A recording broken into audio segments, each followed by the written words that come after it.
Ninth history का एगो प्रश्न है कि 19वीं शताब्दी में 19वीं शताब्दी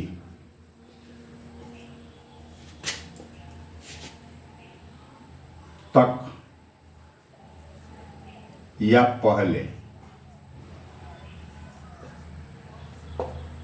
19वीं शताब्दी से पहले या तक 19वीं शताब्दी तक आदिवासियों का जीवन कैसा था। आदिवासियों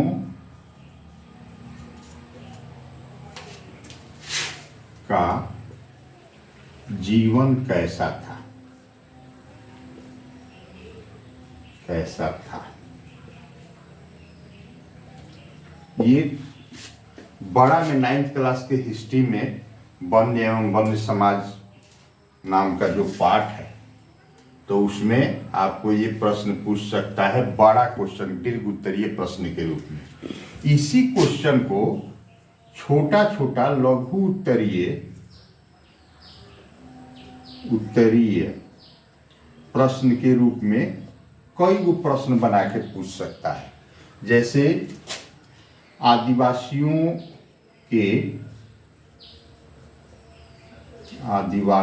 के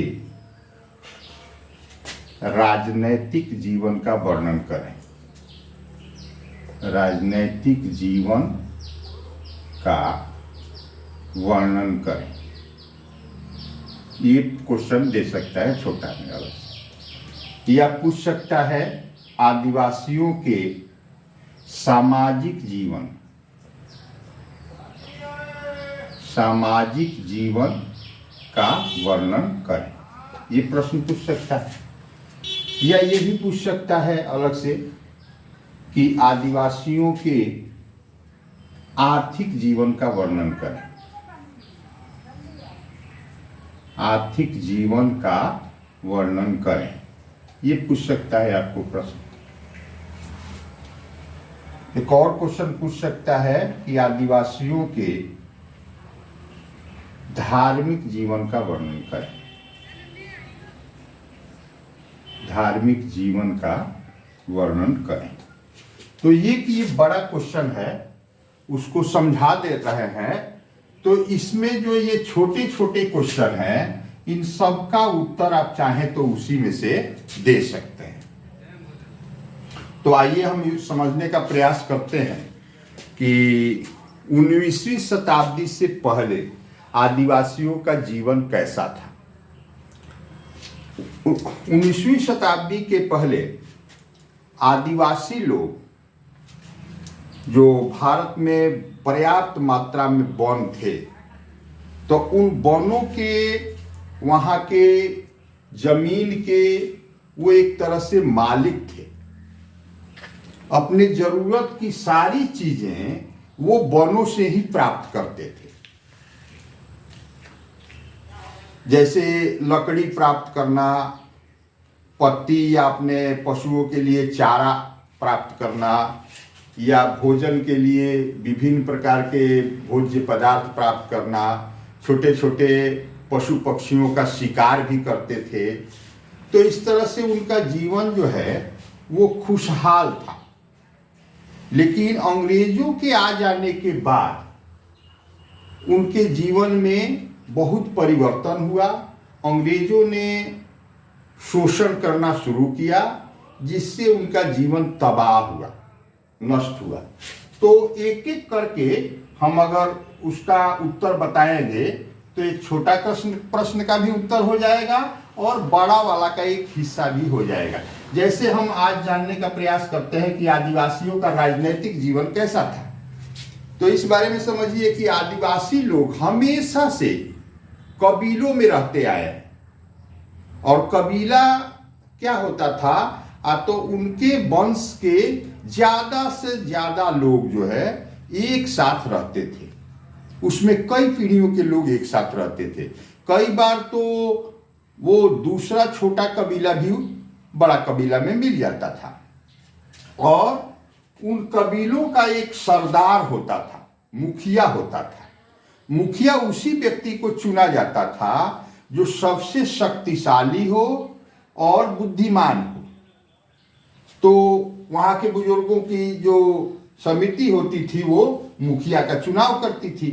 मुखिया पर जिम्मेदारी थी कि वो पूरा कबीला का सुरक्षा प्रदान करेगा और माने वहाँ जो उनका एक तरह से सरकार जो चलता था जिसमें कार्यपालिका, विधायिका और न्यायपालिका तीनों का विभाजन था, माने जो पावर था वो डिस्ट्रीब्यूट था समाज में, एक व्यक्ति के हाथ में नहीं था।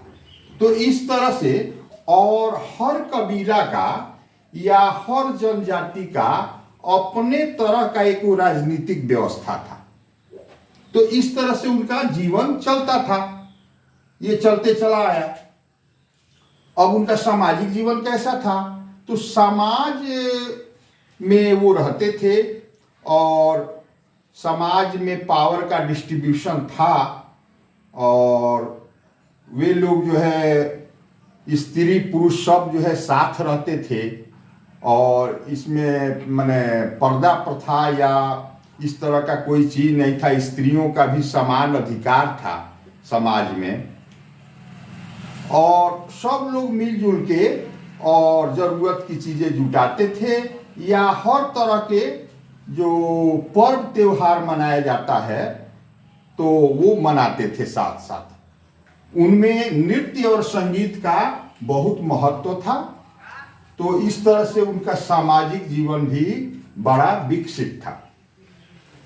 अब आर्थिक जीवन में हम आते हैं कि आर्थिक जीवन आदिवासियों का कैसा था। तो आदिवासी लोग अपने ज़रूरत की सभी चीज़ें जैसे भोजन के से संबंधित जितनी चीज़ें हैं या वो कुछ लोग व्यापार भी करते थे, जैसे रेशम के धागे का तसर का व्यापार या लाख का मध निकालते थे उसको बेचते थे। इसी तरह से अन्य बहुत सी जड़ी बूटियां भी वो नज़दीक के बाज़ारों में ले जाके बेचते थे और अपने ज़रूरत का सामान खरीदते थे। तो इस तरह से उनका जीवन जो है बड़ा खुशहाल था। अब उनका धार्मिक जीवन कैसा था? तो वो धार्मिक जीवन जो था उनका, तो वो प्रकृति का पूजा करते थे, पेड़ पौधों का पूजा करते थे, बहुत से पशुओं का पूजा करते थे और ये सूर्य या माने प्रकृति का पूजा करते थे। तो इस तरह से उनका धार्मिक जीवन था। तो कुल मिला जुला के जो बड़ा क्वेश्चन में हम आते हैं कि उसमें सबको मिला जुला के आप लिख सकते हैं एक तरह से कि आदिवासी लोग अहस्तक्षेप की नीति अपनाते थे। माने अपना समाज को वो दूसरे समाजों से अलग रखते थे। उनका चाहना था कि दूसरा समाज का लोग, कोई व्यक्ति हमारे समाज में आके नहीं बैठे उठे, हमसे नहीं मिले जुले, वो लोग अलग रहने का नीति अपनाते थे।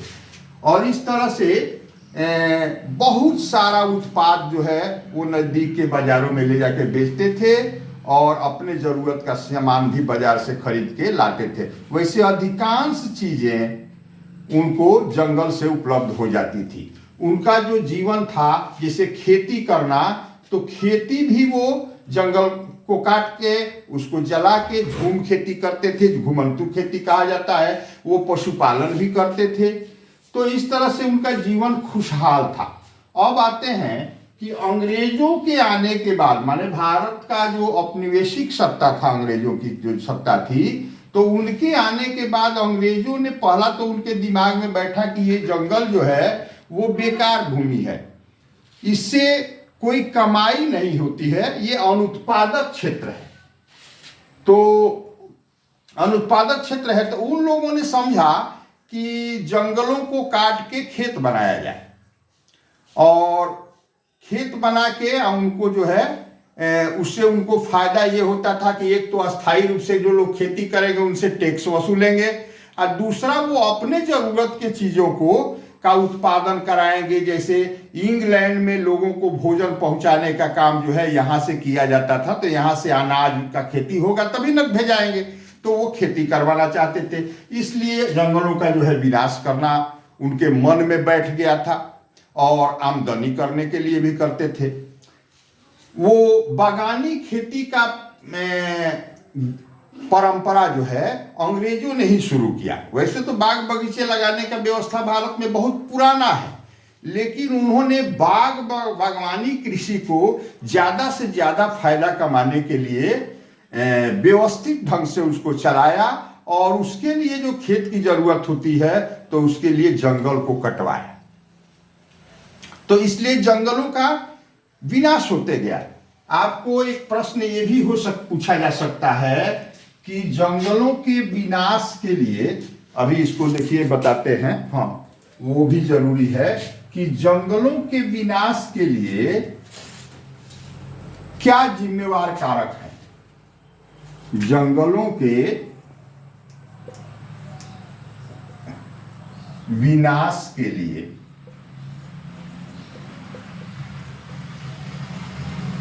जिम्मेवार कारक कौन कौन है? जिम्मेवार कारक कौन कौन है? कौन है? तो इसमें तो पहला ये है कि अंग्रेजों ने जंगल को अनुत्पादक माना। तो उनका विचार था ये बेकार जमीन है, इसको काट के अगर खेत बनाया जाता है, उसमें दूसरा चीज का उपयोग किया जाता है तो हमको टैक्स का फायदा होगा।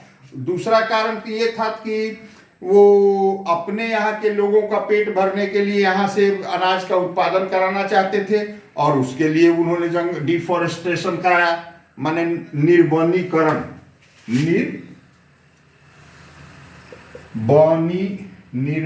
निर्वनीकरण, या इसको कहते हैं वनोन्मूलन, ये कराया, तेज किया।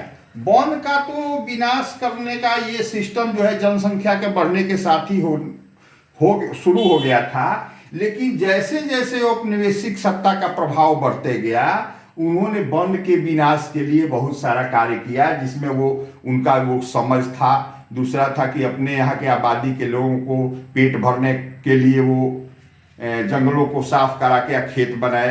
तीसरा कि बागानी कृषि के लिए वो साफ कराए वनों को। चौथा कारण था कि अपने उद्योग धंधों को चलाने के लिए, जैसे सूती वस्त्र उद्योग या रबर का कारखाना, इस तरह के चीजों को चलाने के लिए भी वो वनों का विनाश करने लगे। उसी क्रम में उनकी नीति जो वन को विनाश करने की थी या ज्यादा इसका वनों का शोषण करने की थी, तो उन्होंने एक जर्मन जो वन विशेषज्ञ था, डायट्रिच बैंडिक, उसको वन विभाग का हेड बना दिया अंग्रेजों ने।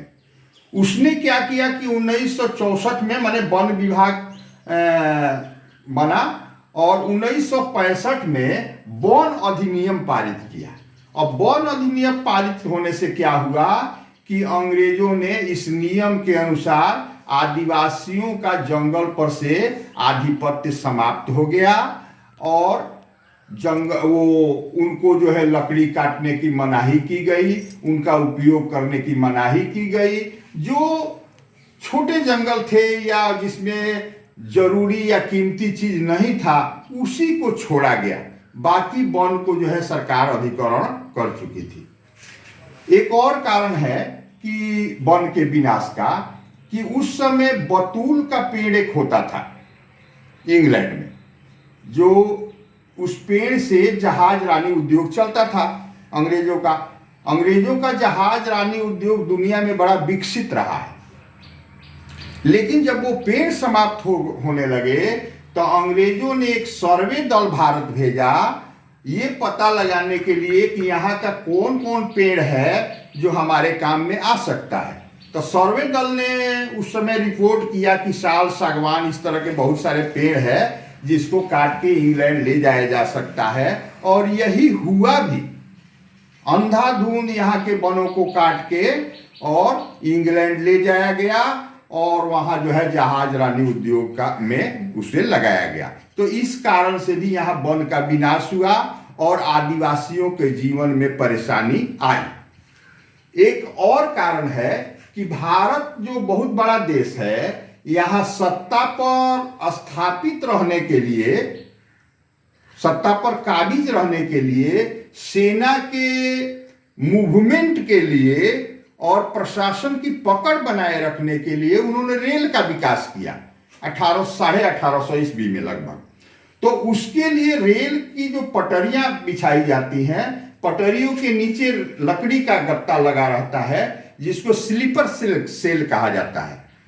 तो उसको बनाने के लिए भी बहुत सारा जंगल का भाग काटा गया और खुद आदिवासियों से श्रम करवाया जाता था, लेकिन आदिवासियों को अपने यूज के लिए, अपने घर बनाने के लिए पेड़ काटने की मनाही थी।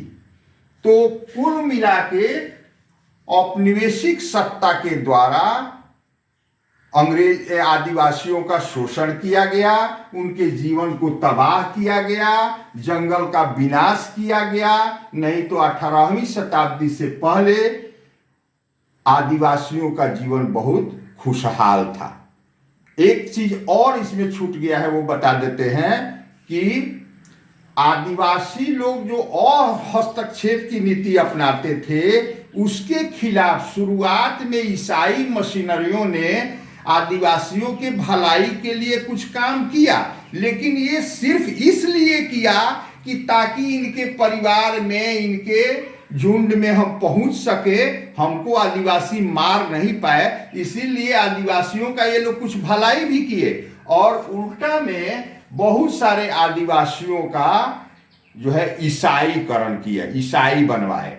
ईसाई समाज को तोड़ने में भी बहुत इनका योगदान है। इसी तरह से जो कबीला का सरदार होता था, उसको कुछ अपना इस ढंग से मिलाए कि वो लोग भी खुद अपने समाज के लोगों का शोषण करने लगे। हालांकि बाद में जब शोषण की चरम पराकाष्ठा आई तो बहुत से मुखियाओं ने भी अंग्रेजों का विरोध किया। बस, धन्यवाद।